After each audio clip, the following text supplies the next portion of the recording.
आपने महाभारत तो देखी ही होगी, उसमें द्रौपदी के 5 पति थे, यानी द्रौपदी ने 5 पांडवों से शादी की थी।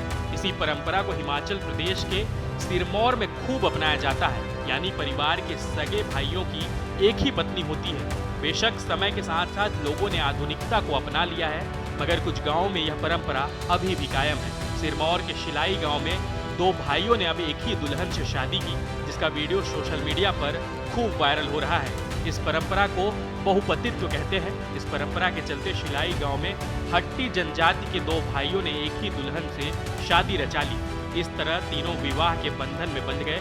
बहुपतित्व की पुरातन परंपरा के तहत संपन्न इस विवाह को सैकड़ों लोगों ने देखा। दुल्हन सुनीता चौहान ने कहा कि उसने बिना किसी दबाव के यह फैसला लिया है। दोनों दूल्हे प्रदीप और कपिल नेगी ने भी कहा कि उनका यह फैसला बिना किसी दबाव में लिया गया है।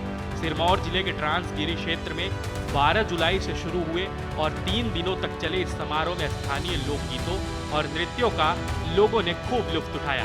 विवाह समारोह का वीडियो इंटरनेट पर वायरल भी हुआ है। दूल्हे कपिल ने कहा, हमने हमेशा पारदर्शिता में विश्वास किया है। मैं भले ही विदेश में रह रहा हूं, लेकिन इस शादी के जरिए मैंने एक संयुक्त परिवार के रूप में अपनी पत्नी के लिए सहयोग, स्थिरता और प्यार सुनिश्चित किया है। हिमाचल प्रदेश उत्तराखंड की सीमा पर रहने वाले हट्टी समुदाय के 3 साल पहले अनुसूचित जनजाति घोषित किया गया था। इस जनजाति में सदियों से बहुपतित्व की प्रथा कायम है। अब महिलाओं में बढ़ती शिक्षा और आर्थिक प्रगति के कारण बहुपतित्व के मामले कम आ रहे हैं। गांव के बुजुर्गों का कहना है कि ऐसी शादियां गुप्त रूप में होती हैं।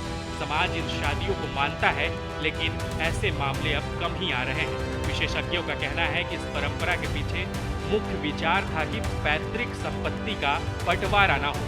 हिमाचल प्रदेश के पहले मुख्यमंत्री YS परमार ने इस परंपरा पर शोध किया था और PhD भी पूरी की थी। हालांकि समय के साथ यह प्रथा लगभग समाप्त हो चुकी है। 1970 और 80 के दशक के बाद ऐसी शादियां बहुत कम देखने को मिली।